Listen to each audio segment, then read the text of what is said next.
Hey, Shiny fans, let's hurry with this story. Hopefully we can get it under 10 minutes. If not, it'll be part 2.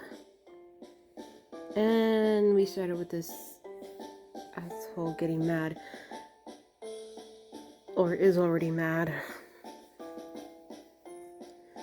Wait, what is he mad for? Oh no, he seems to be ill-tempered. Ah. Can you stop? Let me read. Fine. Gonna get the soda? No, soda later. Alright, then let me read. Okay. Watch your tongue, Callus. I won't tolerate any further insult. Why would I possibly form a relationship with someone of a race that is soon to disappear from this world? So you really have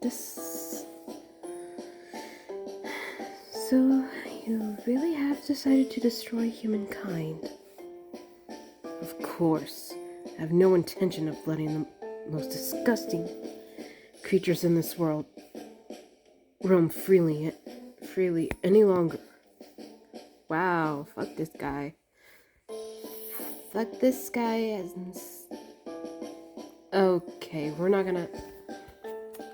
No, I mean, like, who gives a shit about him, or... I'm not gonna answer that, because I hate him, but not more than the two brothers. Looking at Bradley after his unwavering statement, I grip at my skirt. So I take it you're ready to strike at any moment? Yes. The time is now. On the next full moon, we will eliminate the human race from this world. Ouch. Kari's like, what the fuck is wrong with you? Okay, I'm gonna slide it over here, see if I can read. The camera pointing me in the background. I have acquired the power necessary to do that. Bradley, too much power.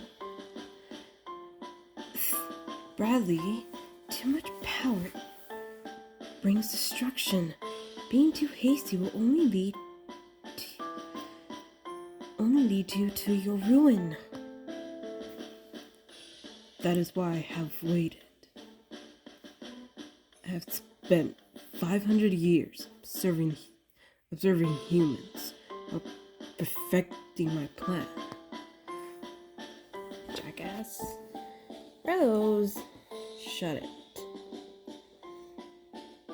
It is humans themselves who have proved to me that they are beings unworthy of existence.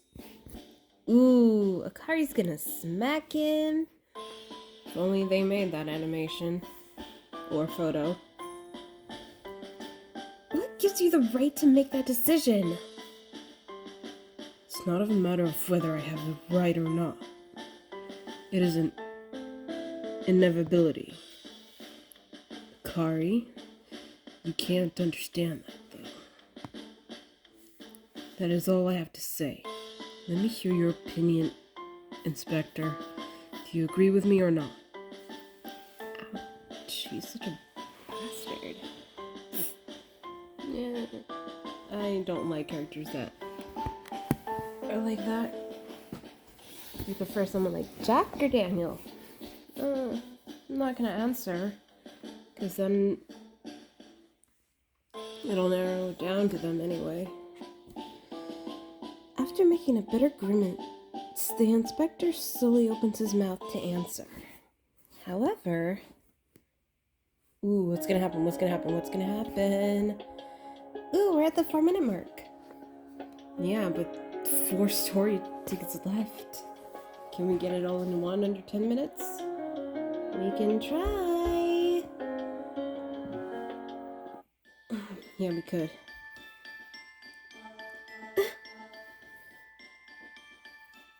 Oh, she said eek, but whatever, we'll keep it. Ben, we can't edit that out. No, we can't. We can't just redo it and then. But she said it was like a scream. I know that. There's a sound of explosion and the entire room shakes violently. Unable to react in time, I lose my balance and fall towards Bradley. Just... I can't do those sounds. Yeah. You try your best. Yeah, I do. Let's see. Though Bradley frowns, he doesn't try to push me away.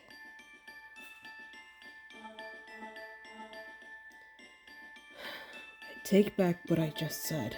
Apparently, the underworld is noisier than I thought. Only because of you vampires, you know. What? Ooh. Bradley pierces McAllis with a sharp glare. The tension in the air causes a cold sweat to trickle down my back. Assholes. I understand that our job is to give the teaser for the next chapter. Is it really necessary for me to be here? Absolutely, Zephyr. You must speak in my place. Fuck you, Bradley. Making Zephyr do all the fucking work. Bitch. Shouldn't you do the talking, given that you're the main character of this tale? That's precisely why I can't say anything. I'd give the entire story away. I guess that's true. I recognize and applaud your charisma as the boss leading our organization. That. But your treatment of women could use a little work. What? Bradley, you have a funny way of showing kindness. Like when you're interacting with Akari. Yeah, dork. Zephyr, let me ask you one thing. What is it? Have you been sleeping well lately?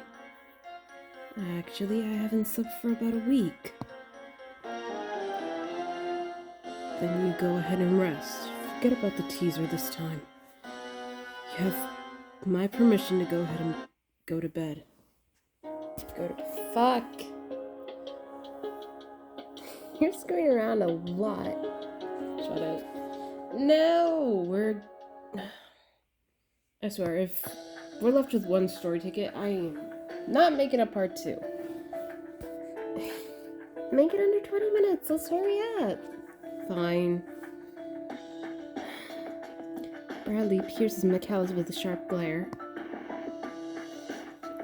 The tension in the air causes the cold sweat to trickle down my back. Hey, come on. Don't give me that look. McAllis doesn't seem intimidated by Bradley's stare at all. In fact, he looks amused by it. Apparently realizing it would be useless to argue, Bradley clicks his tongue but remains silent. McAllis continues what he was saying. Before I tell you why vampires are the cause of the explosions, let me explain more about the underworld. That should make things easier for you to understand. First of all, this place called the underworld is where the souls of deceased are governed.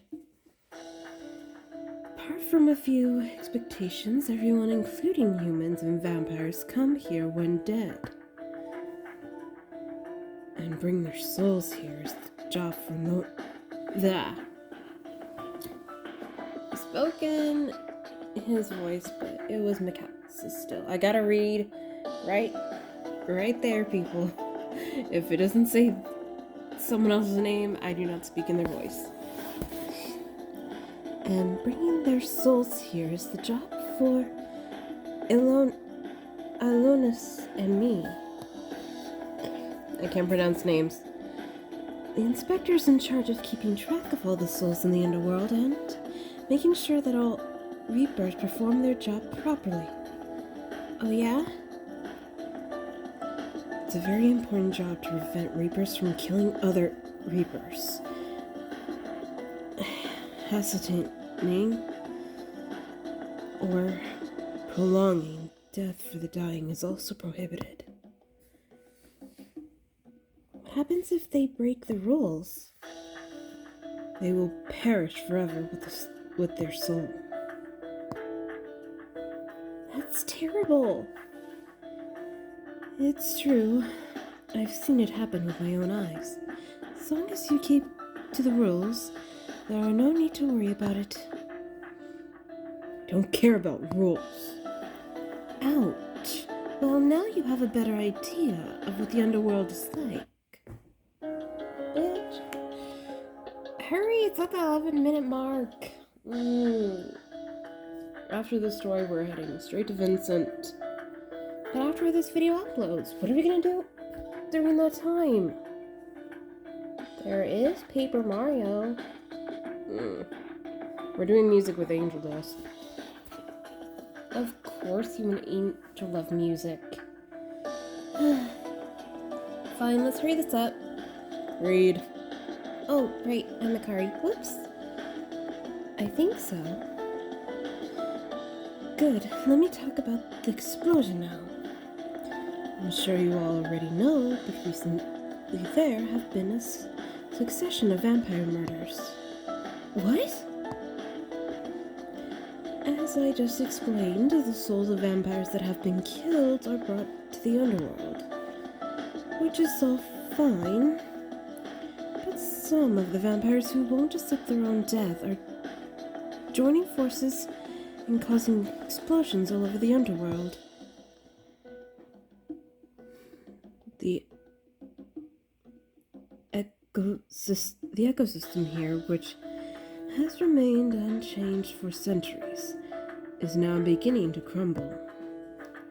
Originally, vampires reigned over all races. The fact that so many of vampires are dying within such a short period of time and coming to the underworld is abnormal in and of itself. And thanks to that, we Reapers are getting swamped with work. Right, Atlantis? Huh? No response? Michaelis shrugs with a resigned look on his face.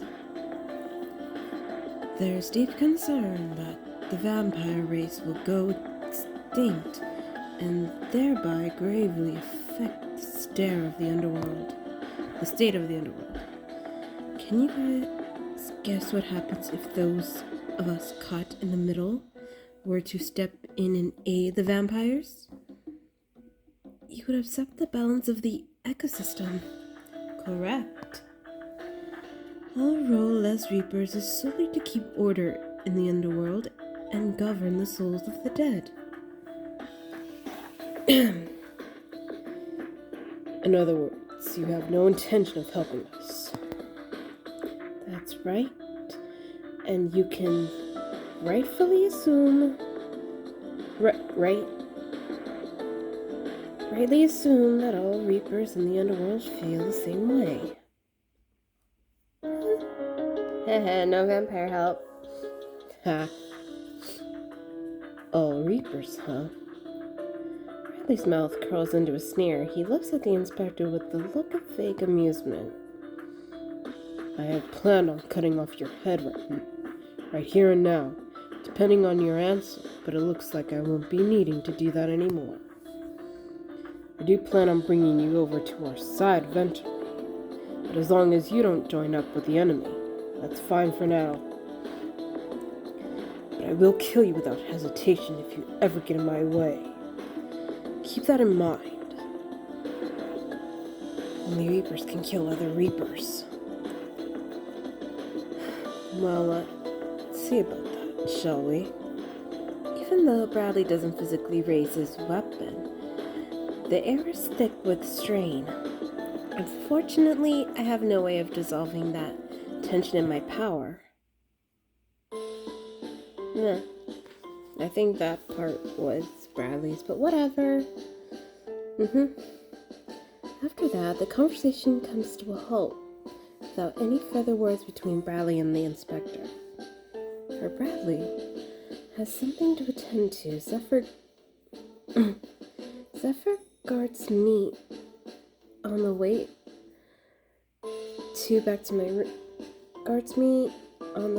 back to my room in his place. For some reason, Michaelis and Alonis accompany me all the way to my room as well. Huh. This room is really big and comfy, but there's only one bed. You don't mind? Bradley is sleeping in the room too, right?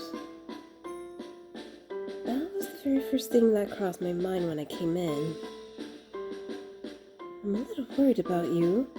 You're such a cute girl. Hey, wanna come to my room? Huh? Bradley doesn't want you to be alone, right? Why couldn't I be the one to stay with you? Uh-oh.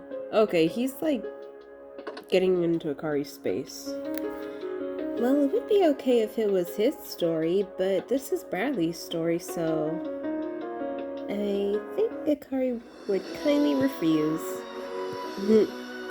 Well, if Michaela's anything like Jack, I don't think letting her refuse is an option. Poor Akari. Yeah, well, let's go to Vincent and visit the Wizardess. Alrighty, well, we did make it before 20 minutes, so bye, Showity fans. For now. Bye.